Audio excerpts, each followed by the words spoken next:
మీరు ఈరోజు ఉదయం నిద్రలేవగానే తాగిన టీ లేదా కాఫీలో ఎన్ని చెంచాల పంచదార వేసుకున్నారు?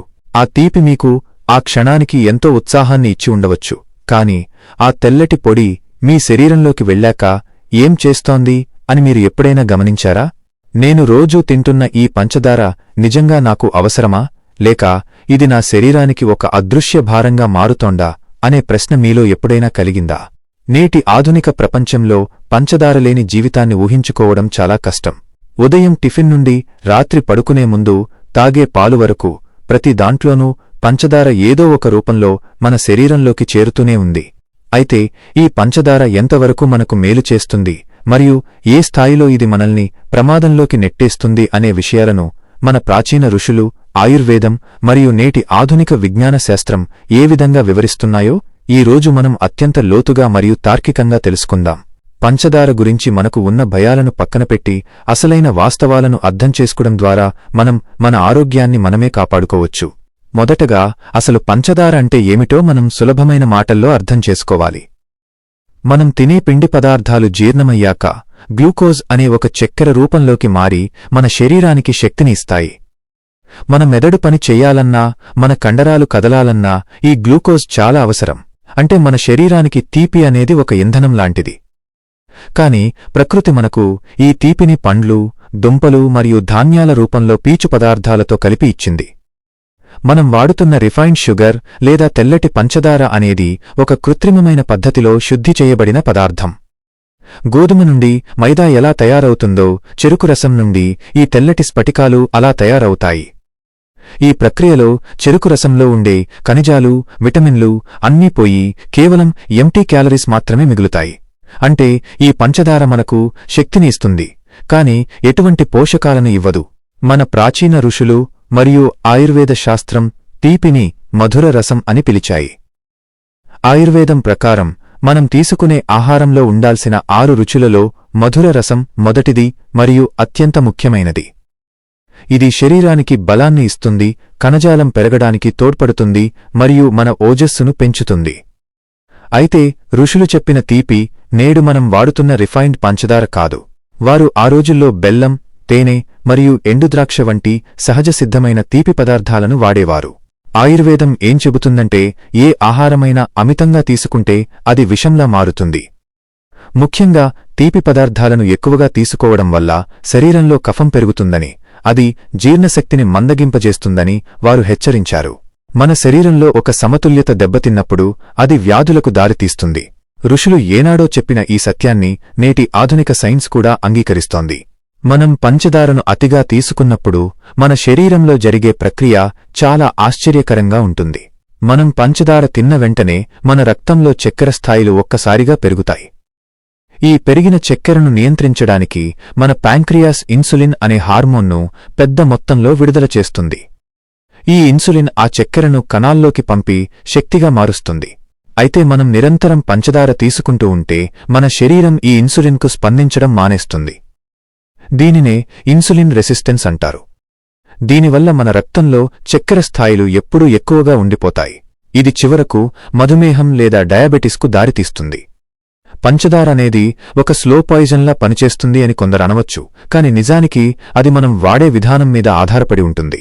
మోతాదు మించినప్పుడు మాత్రమే అది మన ప్రాణశక్తిని హరిస్తుంది.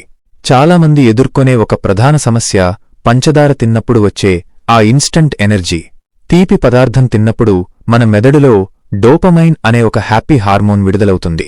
అందుకే మనకు తీపి తినగానే చాలా సంతోషంగా, ఉత్సాహంగా అనిపిస్తుంది. అయితే ఈ ఉత్సాహం చాలా తక్కువ సమయం మాత్రమే ఉంటుంది. ఆ చక్కెర స్థాయిలు పడిపోయిన వెంటనే మనకంతకంటే ఎక్కువ నీరసం, అలసట కలుగుతాయి. దీనినే షుగర్ క్రాష్ అని పిలుస్తారు. ఈ స్థితిలో మన మెదడు మళ్లీ తీపి తినాలని కోరుకుంటుంది. ఇలా మనం తెలియకుండానే పంచదారకు బానిసలవుతాం. ఈ క్రమం నిరంతరం సాగడం వల్ల మన మానసిక స్పష్టత దెబ్బతింటుంది. ఎప్పుడూ ఒక రకమైన మబ్బుగా ఉన్నట్లు అనిపిస్తుంది. మన ఏకాగ్రత దెబ్బతినడానికి మరియు మనం తరచుగా మూడ్ స్వింగ్స్కు గురవ్వడానికి ఈ పంచదార అలవాటే ప్రధాన కారణం కావచ్చు. పంచదార మన శరీర బరువుపై మరియు పొట్ట దగ్గర కొవ్వు పేరుకుపోవడంపై విపరీతమైన ప్రభావం చూపుతుంది. మన శరీరం శక్తి కోసం వాడగా మిగిలిన అదనపు చక్కెరను కాలేయం కొవ్వుగా మారుస్తుంది. ఈ కొవ్వు మన అంతర్గత అవయవాల చుట్టూ పేరుకుపోతుంది. దీనివల్ల ఫ్యాటీ లివర్ వంటి సమస్యలు వస్తాయి. ఆయుర్వేదం ప్రకారం తీపిని ఎక్కువగా తీసుకోవడం వల్ల శరీరంలో ఆమం అంటే ఒక రకమైన జిగురు పదార్థం తయారవుతుంది. ఈ ఆమం మన శరీరంలోని సూక్ష్మనాళాలను మూసివేస్తుంది. దీనివల్ల పోషకాలు కణాలకు అందవు. ఫలితంగా మనం పౌష్టికాహారం తిన్నా సరే మన శరీరం బలహీనంగానే ఉంటుంది. ఆధునిక విజ్ఞాన శాస్త్రం కూడా శరీరంలో జరిగే ఇన్ఫ్లమేషన్ లేదా వాపులకు పంచదార ప్రధాన కారకమని నిరూపించింది. కీళ్ల నొప్పుల నుండి గుండె జబ్బుల వరకు అనేక సమస్యలకు ఈ క్రానిక్ ఇన్ఫ్లమేషన్ మూల కారణం. మనకు తెలియకుండానే మనం రోజూ ఎంత పంచదార తింటున్నామో ఆలోచించారా? కేవలం టీ లేదా కాఫీలోనే కాదు, మనం తినే బిస్కెట్లు, బ్రెడ్, సాస్లు, పండ్ల రసాలు మరియు కూల్ డ్రింక్స్లో అపారమైన పంచదార దాగి ఉంటుంది. వీటిని హిడెన్ షుగర్స్ అంటారు. ఒక చిన్న కూల్ డ్రింక్ బాటిల్లో సుమారు 10 నుండి 12 చెంచాల పంచదార ఉంటుంది. మనం ప్రకృతి సహజంగా దొరికే పండ్లను తిన్నప్పుడు అందులో ఉండే పీచు పదార్థం పంచదారను రక్తంలోకి నెమ్మదిగా పంపిస్తుంది. కాని పండ్ల రసాలు తాగినప్పుడు లేదా ప్రాసెస్ చేసిన ఆహారం తిన్నప్పుడు ఆ రక్షణ ఉండదు. దీనివల్ల మన మెటబాలిజం లేదా జీవక్రియ పూర్తిగా దెబ్బతింటుంది. నిరంతరం ఇలా చేయడం వల్ల మన శరీరానికి విశ్రాంతి లేకుండా పోతుంది. పంచదార అసలు తినకూడదా అంటే అది తప్పుడు అవగాహనవుతుంది. పంచదార అనేది ఒక శక్తి వనరు.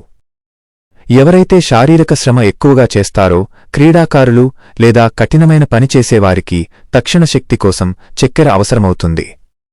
కాని మనలాంటి సెడెంటరీ లైఫ్ స్టైల్ అంటే తక్కువ శ్రమ ఉండే జీవన విధానం ఉన్నవారికి పంచదార ఒక భారంగా మారుతుంది. సమయం కూడా చాలా ముఖ్యం.